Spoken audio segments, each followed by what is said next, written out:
인도양의 숨은 진주라고도 불리며 세상에서 가장 아름다운 섬으로 여겨지는 스리랑카는 인도 바로 아래에 위치하고 있습니다.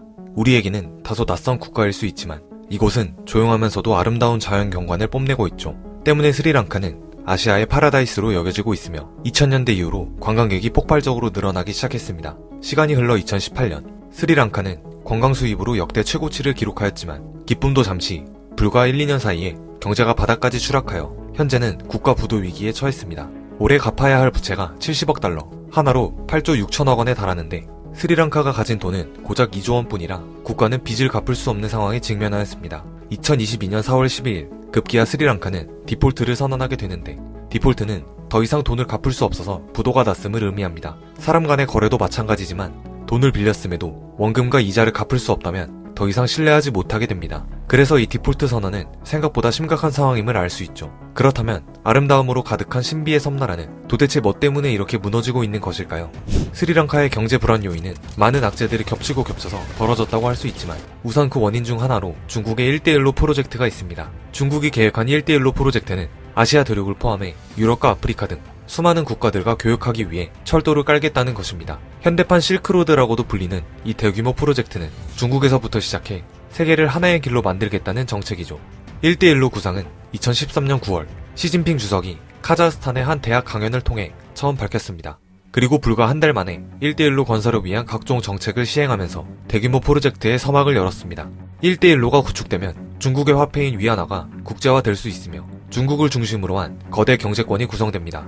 즉 1대1로는 중국 중심의 경제 공동체를 건설하려는 중국의 야심이 담긴 프로젝트입니다. 현재는 중국의 주변 국가를 포함해 약 140여 개의 국가가 1대1로 사업에 참여하여 새로운 국면을 형성해 나가고 있죠. 반대로 이러한 중국식 세계화의 위협을 느낀 패권 경쟁국 인도와 미국은 1대1로 계획을 적극적으로 견제하고 있습니다. 이에 따라 미국을 중심으로 인도, 일본, 호주 등 태평양과 인도양의 연안국들이 수립한 외교 전략, 자유롭고 열린 인도 태평양 정책을 발표하였죠. 하지만 중국이 야심차게 준비한 이 프로젝트에는 커다란 문제점이 있는데 2018년 이후 1대1로에 참가하고 있는 국가들이 부채 폭탄을 떠안고 있다는 것입니다.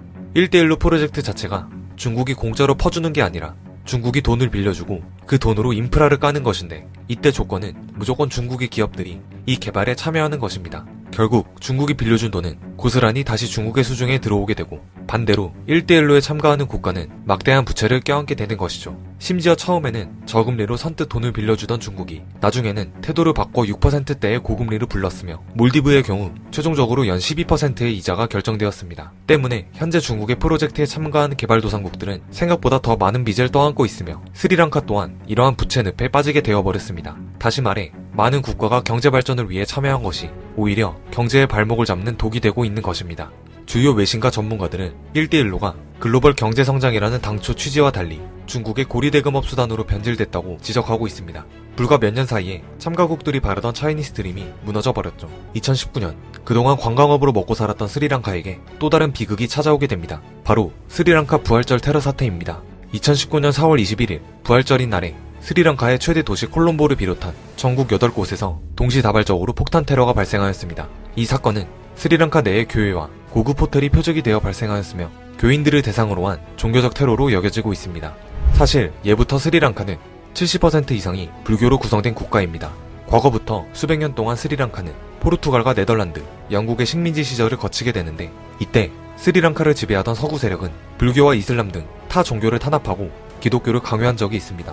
즉 자국의 종교였던 기독교 외에 타 종교는 배척한 것이죠. 시간이 흘러 스리랑카가 식민지로부터 독립하게 되자 이곳의 기독교인들은 소수 집단으로 전락하게 됩니다. 그리고 기독교는 그동안 타 종교를 탄압한 전력으로 스리랑카에서 눈치 보는 종교가 되었습니다. 이번 사건 또한 스리랑카의 극단주의 무슬림 단체가 기독교인들에 대한 반감과 반서구적인 감정을 폭발시켜 부활절 테러 사태 같은 끔찍한 일을 벌인 것으로 여겨지고 있습니다. 스리랑카의 종교 민족 갈등이 끝나지 않았음을 여실히 보여주었죠. 이 사건으로 250여 명의 사망자와 500명이 넘는 부상자가 발생했고 당시 교회와 호텔의 내부는 처참히 부서졌습니다.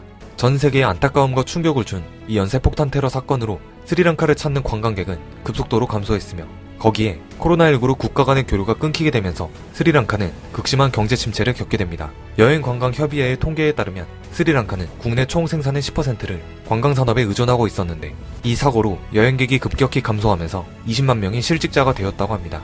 이러한 혼란 속에서 위태롭게 흔들리던 스리랑카는 코로나 팬데믹이 무너졌습니다. 쌓여가는 빚더미와 여행객이 줄어들면서 경기 침체는 지속되었고 정부는 민생을 살리기 위해 돈을 찍어대기 시작했습니다. 더군다나 세금을 줄이고 수입까지 제한하자 물가는 급등했습니다. 상황은 오히려 갈수록 악화되었고 단 2년 만에 스리랑카의 경제는 바닥을 치기 시작했습니다. 2022년 러시아 우크라이나 전쟁이 발생하자 원자재 가격까지 폭등하였습니다. 안 그래도 석유 등의 원자재를 구입할 여력이 없었던 스리랑카는 직격탄을 맞게 된 것이죠. 외화 부족으로 스리랑카는 필수품 구매에 차질이 생겼고 민생 경제는 뿌리째 흔들리고 있습니다. 시험지가 없어 시험을 연기하게 되었고 북부의 일부 주민은 밀항선을 타고 인도로 탈출하기도 하였습니다.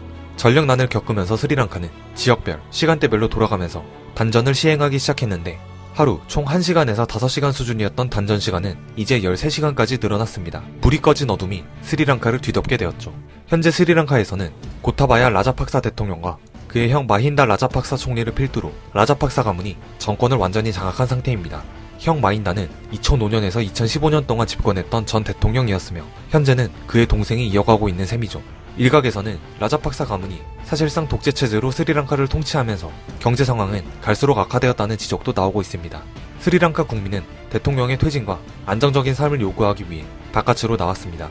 대통령 집무실 인근에만 수천 명의 인파가 몰려 정권 퇴진을 요구하는 시위가 이어지고 있으며 이곳은 아예 장기전에 대비한 시위 텐트촌까지 자리 잡았습니다. 하지만 현 정부는 퇴진 요구를 거부하고 있는 상황이며 이 아름다운 섬나라는 더욱더 최악으로 치닫고 있습니다.